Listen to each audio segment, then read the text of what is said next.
दुनिया के नक्शे पर अगर आप रूस को देखें तो उसका सबसे बड़ा हिस्सा एक ऐसी जगह है जहां हजारों किलोमीटर तक ना बड़े शहर दिखाई देते हैं, ना भीड़, ना हाईवे और ना ही इंसानों की लंबी बस्तियां। यह इलाका है साइबेरिया। इसका क्षेत्रफल लगभग 1.3 करोड़ वर्ग किलोमीटर है, यानी अकेला साइबेरिया भारत से लगभग 4 गुना बड़ा है। लेकिन हैरानी की बात यह है कि इतनी विशाल जमीन पर आबादी केवल लगभग 3.6 से 4 करोड़ लोगों की है। कई जगहों पर तो सैकड़ों किलोमीटर तक आपको एक भी इंसान नहीं मिलेगा। सवाल यह है कि आखिर इतनी बड़ी जमीन खाली क्यों पड़ी है? क्या यहाँ रहना असंभव है या इसके पीछे कोई ऐसा कारण है जिसने हजारों साल से इंसानों को इस इलाके से दूर रखा?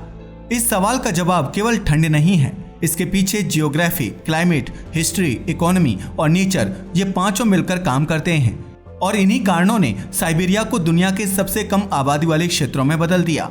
सबसे पहले समझते हैं कि साइबेरिया आखिर है क्या। साइबेरिया रूस का वह विशाल हिस्सा है जो यूराल पर्वत से शुरू होकर सीधे प्रशांत महासागर तक फैला हुआ है।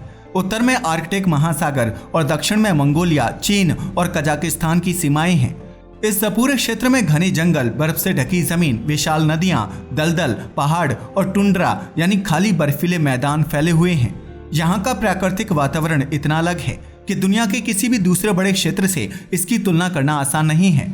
लेकिन सबसे बड़ी चुनौती है यहाँ का मौसम। सर्दियों में साइबेरिया का तापमान कई जगह -50 से -60 डिग्री सेल्सियस तक पहुँच जाता है। कुछ इलाकों में इससे भी कम तापमान रिकॉर्ड किया गया है।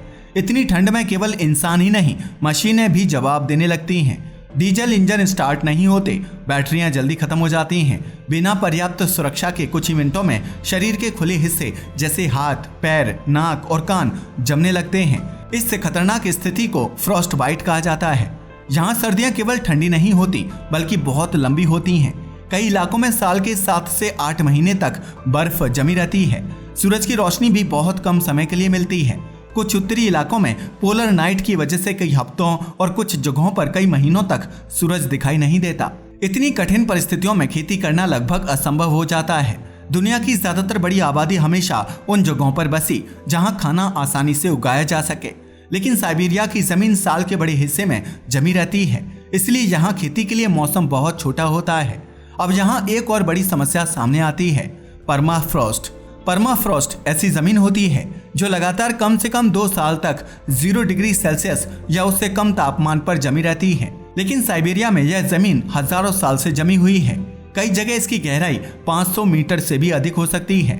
जब जमीन ही पत्थर जैसी जमी हो तो घर बनाना आसान नहीं होता। अगर इमारत की नींव सीधे इस जमी हुई जमीन पर बनाई जाए तो इमारत के अंदर की गर्मी धीरे धीरे नीचे की बर्फ को पिघलाने लगती है।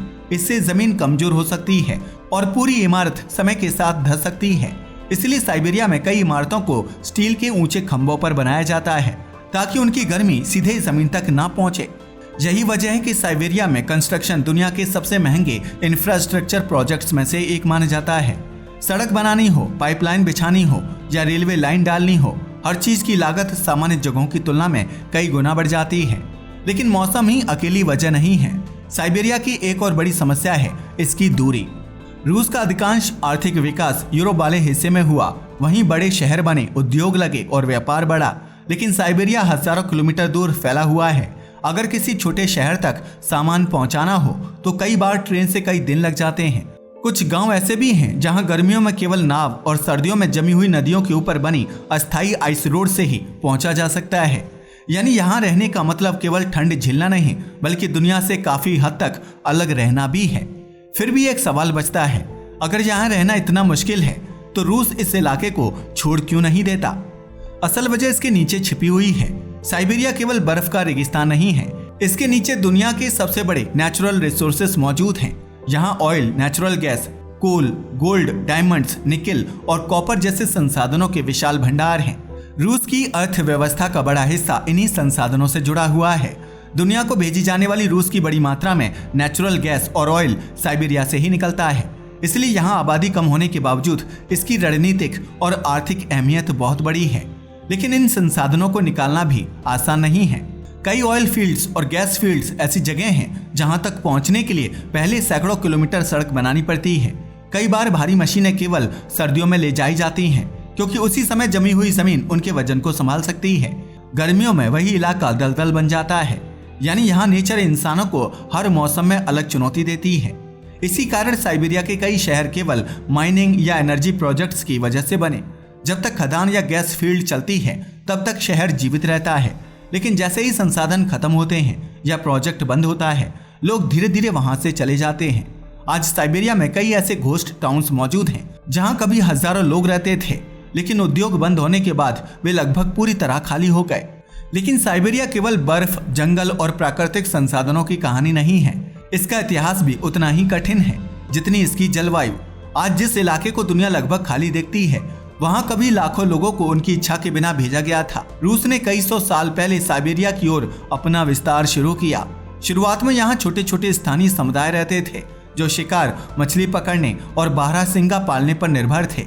लेकिन जैसे जैसे रूसी साम्राज्य पूर्व की ओर बढ़ा, उसने इस विशाल इलाके पर अपना नियंत्रण स्थापित करना शुरू कर दिया।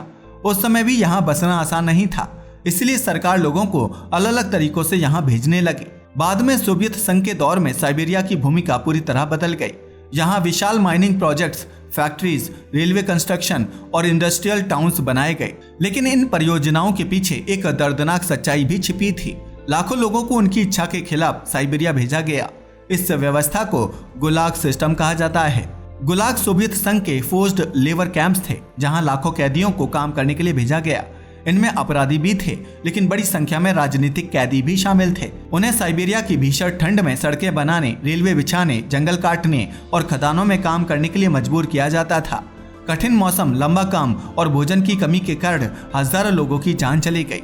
आज भी साइबेरिया के कई पुराने शहरों और रेलवे लाइनों के पीछे यह दर्दनाक इतिहास छिपा हुआ है। लेकिन समय के साथ सोवियत संघ टूट गया, सरकार की कई बड़ी परियोजनाएं बंद हो गईं।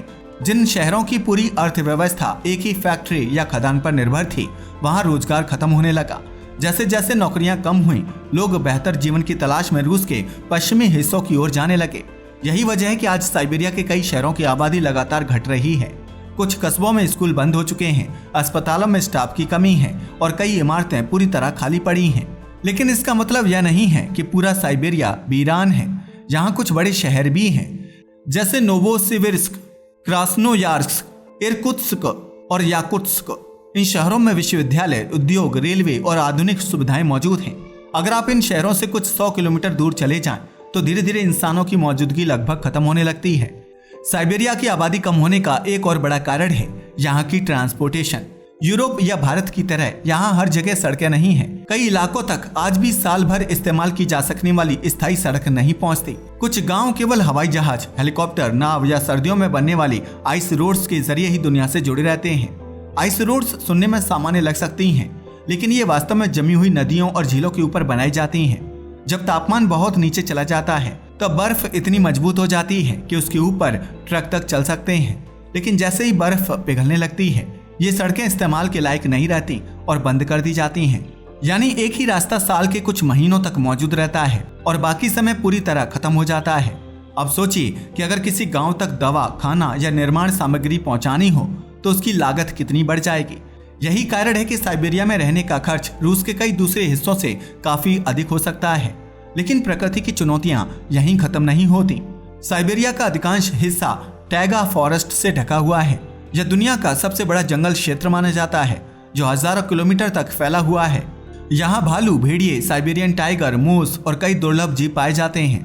हालांकि ये जंगल बेहद खूबसूरत दिखते हैं, लेकिन इनके अंदर रहना आसान नहीं है।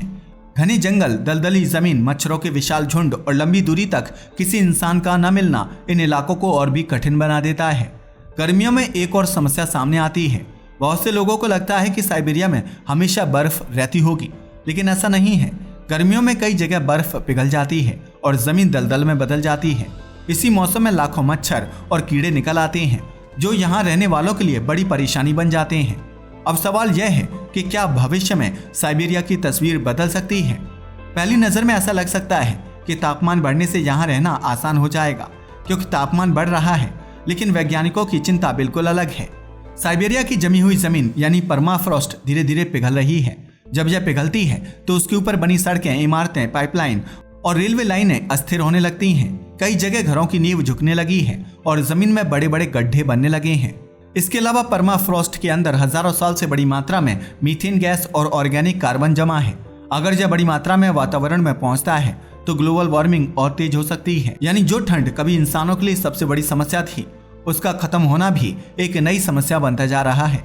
इसके बावजूद साइबेरिया का महत्व लगातार बढ़ रहा है।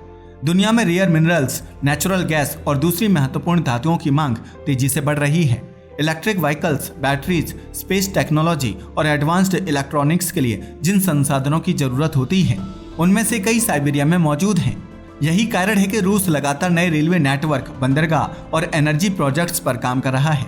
खासकर आर्कटिक क्षेत्र में बर्फ कम होने से नॉर्दर्न सी रूट्स जैसे समुद्री रास्तों का महत्व भी बढ़ रहा है, जिनका आर्थिक महत्व आने वाले वर्षों में और बढ़ सकता है। लेकिन इसके बावजूद एक सच्चाई नहीं बदलती। लोग केवल संसाधनों की वजह से किसी जगह नहीं बसते। उन्हें अच्छी जलवायु, खेती, शिक्षा, स्वास्थ्य, रोजगार और आसान जीवन भी चाहिए। साइबेरिया इन सभी चीजों में अब भी बड़ी चुनौतियों का सामना करता है। यही वजह है कि 1.3 करोड़ वर्ग किलोमीटर में फैले इस विशाल क्षेत्र की आबादी आज भी दुनिया के कई छोटे देशों से कम है। अगर अंतरिक्ष से रात के समय पृथ्वी को देखा जाए तो यूरोप, भारत, चीन और अमेरिका रोशनी से जगमगाते नजर आते हैं। लेकिन रूस के पूर्वी हिस्से में पहुंचते ही यह रोशनी अचानक बहुत कम हो जाती है। इसके बाद हजारों किलोमीटर तक सिर्फ अंधेरा, घने जंगल, बर्फ और कहीं कहीं दूर बसे कुछ शहर ही दिखाई देते हैं। यही है साइबेरिया की असली पहचान। यह इलाका खाली इसलिए नहीं है क्योंकि वहाँ जमीन की कमी है, बल्कि इसलिए क्योंकि प्रकृति ने वहाँ जीवन को बेहद कठिन बना दिया है। भीषण ठंड, जमी हुई जमीन, लंबी दूरियां, महंगा इंफ्रास्ट्रक्चर, सीमित खेती और कठोर इतिहास, इन सभी कारणों ने मिलकर साइबेरिया को दुनिया के सबसे कम आबादी वाले विशाल क्षेत्रों में बदल दिया। और शायद यही कारण है कि आज भी 21वीं सदी की आधुनिक तकनीकी के बावजूद साइबेरिया का बड़ा हिस्सा इंसानों से ज्यादा प्रकृति का घर बना हुआ है। आज के लिए बस इतना ही। वीडियो पसंद आया हो तो इसे लाइक और शेयर करें। धन्यवाद।